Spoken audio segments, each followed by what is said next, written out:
Assalamualaikum warahmatullahi wabarakatuh. Halo teman-teman semuanya, welcome back to my YouTube channel. Balik lagi bersama saya Riza Muhammad Zulfikar. Oke teman-teman, jadi pada kesempatan kali ini kita akan membahas mengenai konsep learning. Dan untuk pembahasannya itu kita akan membahas mengenai apa sih itu konsep learning, lalu jenis-jenis pada konsep learning itu ada apa saja, dan tidak lupa juga kita akan melakukan literatur review pada beberapa jurnal yang sudah mengimplementasikan beberapa jenis-jenis dari konsep learning itu. Nah, oleh karena itu, baik untuk mengefektifkan waktu, kita akan langsung saja masuk ke pembahasannya. Baik, teman-teman, kita masuk ke pembahasan apa itu konsep learning. Nah, perlu kita ketahui bahwasannya untuk konsep learning sendiri itu merupakan kemampuan sistem komputer untuk belajar dari data, masukan, dan pengalaman. Nah, selain itu, konsep learning juga meningkatkan kinerja sistem secara otomatis melalui penggunaan algoritma pembelajaran mesin yang dapat meningkatkan kemampuan sistem dari sisi untuk mengambil keputusan dan juga prediksi yang membuahkan hasil cukup akurat. Nah, perlu kita ketahui untuk proses dari konsep learning sendiri itu berjalan untuk dapat menemukan suatu aturan-aturan yang diharapkan berlaku umum untuk data yang belum pernah diketahui sebelumnya. Nah, oke, jadi sudah ada gambaran ya mengenai apa itu sih sebenarnya konsep dari learning pada kecerdasan buatan. Baik, masuk ke jenis-jenis konsep learning. Nah, perlu diketahui untuk jenis dari konsep learning itu terdiri dari 4 jenis ya, mulai dari supervised learning, unsupervised learning, lalu semi-supervised learning, dan juga ada reinforcement learning, di mana keempat jenis ini memiliki cara pembelajaran atau jenis pembelajaran yang berbeda antara satu dengan yang lainnya, namun memiliki tujuan yang sama, yaitu proses pembelajaran yang diberikan untuk suatu mesin. Nah, teman-teman perlu kita ketahui untuk jenis yang pertama yaitu supervised learning, itu merupakan jenis pembelajaran di mana model belajarnya itu dari contoh-contoh data yang sudah dilabeli. Nah, jadi untuk si supervised learning itu diberikan proses pembelajaran berupa model belajar dengan data yang sudah dilabeli.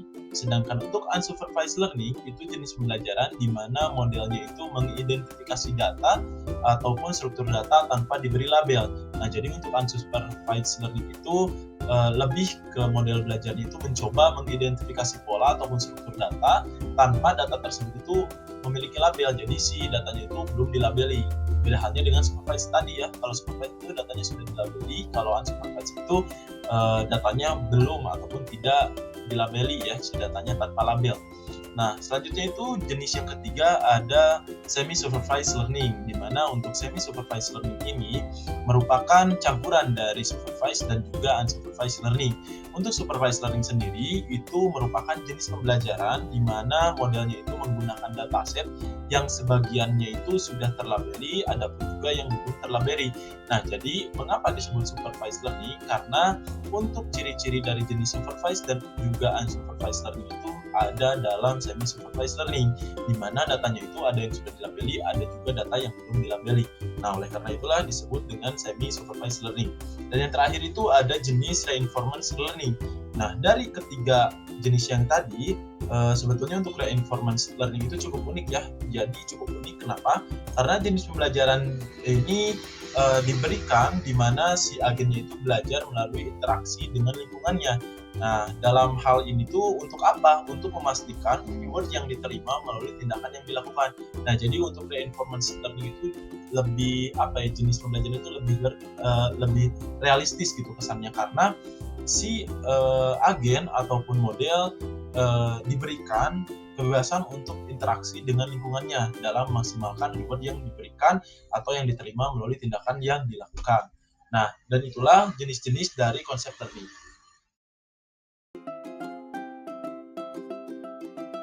Oke teman-teman semuanya, masuk ke literatur review, di mana untuk literatur review yang saya lakukan itu saya mengambil 4 artikel publikasi penelitian dan beberapa sumber referensi.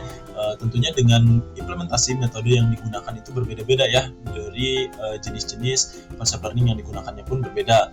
Nah, contohnya seperti ini, ada penelitian yang dilakukan oleh Endang, Retno Ningsi, dan juga Ruli Pramudita mengenai mengenal machine learning dengan teknik supervised dan juga unsupervised learning menggunakan Python.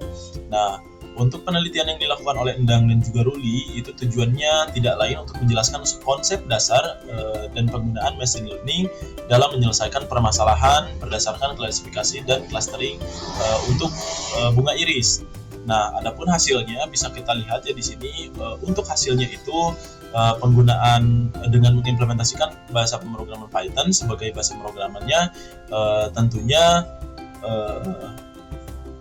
dapat menghasilkan klasifikasi dan juga klasterisasi berdasarkan input dan juga output dalam si datasetnya.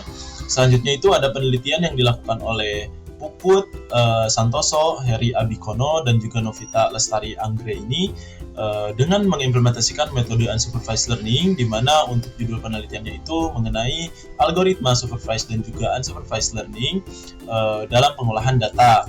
Nah, untuk tujuannya itu dilakukan penelitian ini tidak lain mereka mengupakan bahwasannya untuk menggunakan machine learning sebagai alat mengolah data ataupun big data dan menghasilkan informasi dari berbagai bidang ilmu. Nah, untuk hasilnya sendiri itu tidak dijelaskan sebetulnya di sini, namun untuk harapannya itu dapat mengambil keputusan yang lebih baik, lalu pemodelan yang prediktif dan juga pemahaman yang lebih baik tentang data yang ada. Nah, dan yang ketiga itu penelitian yang dilakukan oleh Rizky Ardiawan, Yuita Arum, dan juga Bayu Rahayudi dengan judul penelitian yaitu pengelompokan ulasan produk HP pada marketplace Tokopedia menggunakan metode semi supervised learning Kimens ya.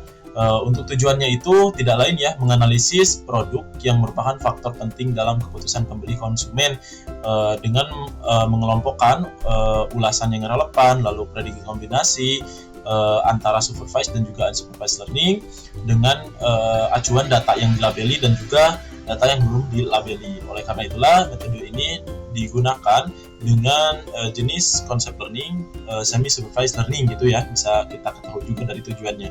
Dan untuk hasilnya di sini bisa diketahui bahwasanya evaluasi yang dilakukan menggunakan metrik Siholt dengan nilai terbesar yakni 0,013647. Nah, itu tuh nilai si Siholt-nya ini ya memang bisa dilihat itu sangat kecil dihasilkannya. Nah, namun untuk pengelompokannya, klaster dari metode semi-supervised dengan Kamensky itu terbukti lebih baik daripada metode Kamen konvensional dengan data ulasan sesuai dengan label aslinya. Nah, jadi memang untuk nilai dari si Holt-nya itu cukup kecil, tapi ini tuh terbukti penelitian ini tuh bahwasannya semi-supervised Kamensky ini lebih bagus dibanding dengan Kamens konvensional gitu. Nah, dan yang terakhir itu dengan menerapkan reinforcement learning dengan judul penerapan model pembelajaran dengan metode reinforcement learning menggunakan simulator Carla. Nah, yang dilakukan penelitiannya itu oleh Ari Datia Dharma dan juga Veronica Tambunan. Itu tuh tujuannya dilakukan penelitian ini mereka mengungkapkan bahwasannya tujuan ini tuh untuk menjelaskan konsep AI atau artificial intelligence dan penerapannya dalam self-driving car menggunakan simulator Carla. Nah, perlu saya jelaskan terlebih dahulu ya.